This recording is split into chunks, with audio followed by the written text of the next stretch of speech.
The ODM of Raila Odinga is not the ODM of today. What William Ruto is holding is a shell of ODM, the fake one, of Junet Mohammed, Gladys Wanga, and Oburu Odinga. The ODMB, the one with the people, is gone and is in one term.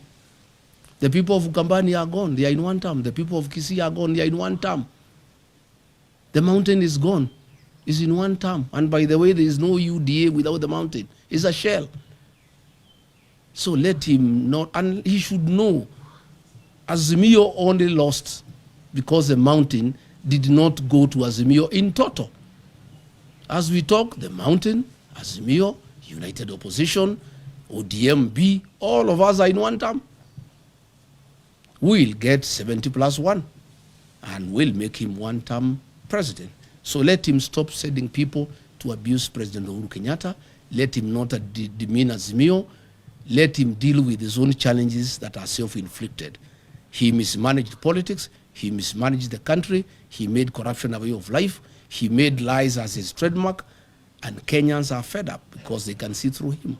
And therefore, he should sort out his own problems, and he should not send people to blame President Uhuru Kenyatta for his woes.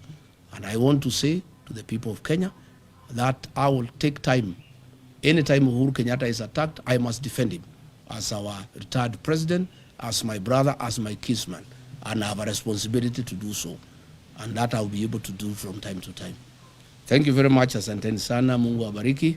I think we have said enough, asanteni.